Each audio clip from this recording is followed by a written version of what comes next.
Hello everyone, this is Kawsar. Welcome back to my channel. আশা করি আপনারা সবাই অনেক বেশি ভালো আছেন।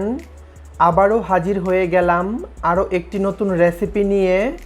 আমার আজকের রেসিপি আম ডাল। এই আম ডাল তৈরি করা যেমন সহজ আর খেতেও অসাধারণ মজার।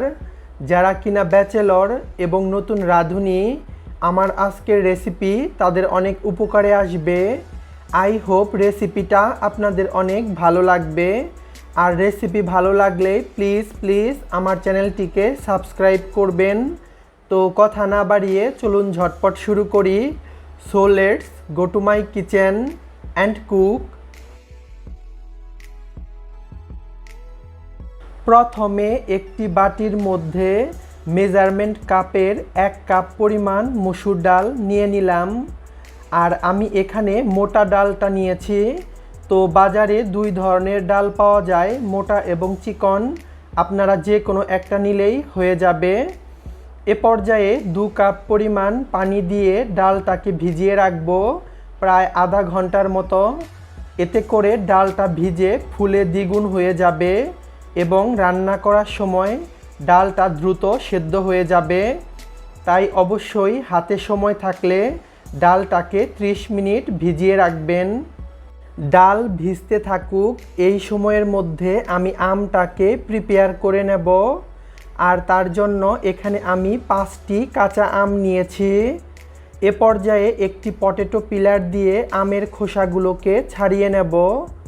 আমি এক এক করে সবগুলো আম এভাবে ছাড়িয়ে নিয়েছি। এ পর্যায়ে আমগুলোকে 2 খণ্ড করে নিতে হবে। তো আমি আমটাকে কিভাবে কেটে নিচ্ছি আপনারা কিন্তু স্ক্রিনেই দেখতে পাচ্ছেন। আর এভাবে আমের এই অংশটাকে এভাবে চিড়ে নিতে হবে। তো হয়ে গিয়েছে, আমি এভাবে এক এক করে সবগুলো আম কেটে নেব। আমি এক এক করে সবগুলো আম এভাবে কেটে নিয়েছি। তো আপনারা দেখতেই পাচ্ছেন। এ পর্যায়ে আমি চলে যাব মূল রান্নায়। এ পর্যায়ে চুলায় একটি প্যান বসিয়ে দিয়েছি আর তার মধ্যে দিয়ে দিচ্ছি আগে থেকে ভিজিয়ে রাখা ডাল। আর ডালটা দেখতেই পাচ্ছেন ভিজে দ্বিগুণ হয়ে গিয়েছে। এ পর্যায়ে দিয়ে দেব 4 কাপ পরিমাণ পানি। যেহেতু 1 কাপ পরিমাণ ডাল নিয়েছি, তাই এখানে 4 কাপ পরিমাণ পানি দিয়ে দিলাম। আরও দিয়ে দিচ্ছি 1/4 কাপ পেঁয়াজ কুচি। পেঁয়াজগুলোকে মোটা মোটা করে কুচি করে নিয়েছি।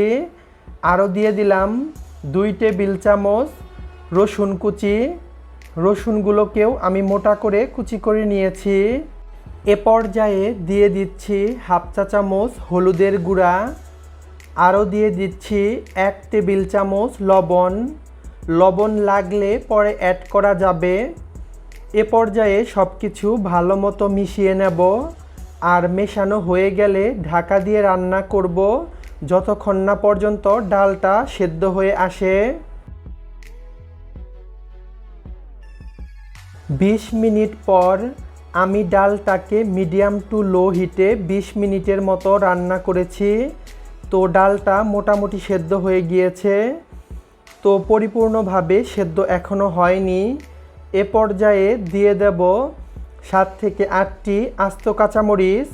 আর কাঁচামরিচগুলোকে আমি এভাবে চিড়ে দিয়েছি যাতে করে এর ঝালটা বের হয়ে আসতে পারে। এ পর্যায়ে সব কিছু নাড়াচাড়া করে আবারও ঢাকা দিয়ে রান্না করব প্রায় 10 থেকে 15 মিনিট। চলে এলাম 15 মিনিট পর।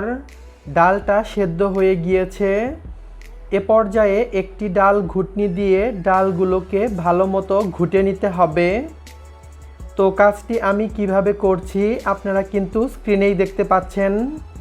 এভাবে ডালটাকে ঘুটে নেব। ডাল ঘুটে নেওয়া হয়ে গিয়েছে। ডালের ঘনত্বটা আপনারা কি পরিমাণ রাখতে চান সেই অনুপাতে পানিটা অ্যাড করবেন। আর এ পর্যায়ে বেশি ঘন মনে হলে পানি অ্যাড করতে পারেন। এখন দিয়ে দেব সেই আগে থেকে কেটে রাখা আম। আমি আমার পরিমাণ মতো আম দিয়ে দিলাম। তো আপনারা আপনাদের পছন্দ মতো আম অ্যাড করতে পারবেন। এ পর্যায়ে আম দেওয়ার কারণে আমটা কিন্তু বেশি সেদ্ধ হয়ে গলে যাবে না। প্রথম অবস্থায় আমটা অ্যাড করলে আমটা সেদ্ধ হয়ে একদম গলে পুরো ডালটা টক হয়ে যাবে। তাই এ পর্যায়ে শেষের দিকে আমটা অ্যাড করবেন। আম দেওয়ার পর ডালে একটি বলক তুলে নেব, আর অপর দিকে ডালের বাগার তৈরি করার জন্য চুলায় একটি প্যান বসিয়ে দিয়েছি। আর প্যানটি গরম হয়ে গেলে দিয়ে দেব 1/4 কাপ সয়াবিন তেল। তেল গরম হয়ে গেলে দিয়ে দেব 4টা শুকনো মরিচ, এতে করে ফ্লেভারটা ভালো আসবে। এখন দিয়ে দিলাম 2 টেবিল চামচ পেঁয়াজ কুচি। এ পর্যায়ে এগুলোকে একটু ভেজে নিতে হবে। 2 থেকে 3 মিনিট ভাজার পর যখন পেঁয়াজটা এরকম স্বচ্ছ হয়ে আসবে, সে পর্যায়ে দিয়ে দিলাম 1 টেবিল চামচ রসুন কুচি। আর রসুনগুলো আগে দিলে পুড়ে কালো হয়ে যেত, তাই এ পর্যায়ে রসুন দিতে হবে। এ পর্যায়ে দিয়ে দেব 1 টেবিল চামচ পাঁচফোড়ন। এভাবে করে ডালে বাগার দিলে ডালটা খেতে অনেক টেস্টি হয়। তো এ পর্যায়ে সব কিছু ভেজে নেব যতক্ষণ না পর্যন্ত পেঁয়াজ এবং রসুনের কালারটা ব্রাউন হয়ে আসে। পেঁয়াজ এবং রসুন মোটামুটি ব্রাউন হয়ে এসেছে। এ পর্যায়ে দিয়ে দেব ডালের মধ্যে। আর পেঁয়াজ এবং রসুন বেশি কালো হয়ে গেলে ডালটা খেতে ভালো লাগবে না। এ পর্যায়ে নাড়াচাড়া করে সব কিছু মিশিয়ে নিতে হবে। মেশানো হয়ে গেলে ঢাকা দিয়ে চুলাটি অফ করে দেব, আর অপেক্ষা করব ঠান্ডা হওয়া পর্যন্ত। ঠান্ডা হলে চলুন পরিবেশন করে দেখাচ্ছি। চলে এলাম পরিবেশন করার জন্য। আমি একটি সার্ভিং বোলের মধ্যে ডালটাকে বেড়ে নিচ্ছি। তো এই তো হয়ে গেল আমার আম ডাল। দেখলেন তো এটি রান্না করা কত সহজ। অবশ্যই বাসায় ট্রাই করবেন, আর আমাকে কমেন্টে জানাতে ভুলবেন না আপনাদেরটা কেমন হয়েছে। রেসিপিটা ভালো লাগলে অবশ্যই লাইক, কমেন্ট অ্যান্ড শেয়ার করবেন। আমাকে সাপোর্ট করার জন্য প্লিজ আমার চ্যানেলটিকে সাবস্ক্রাইব করবেন। যদি কোনো কোশ্চেন থাকে তা অবশ্যই নিচে কমেন্ট সেকশনে জানাবেন। আমি চেষ্টা করব সেই কোশ্চেনের অ্যান্সার দেওয়ার জন্য।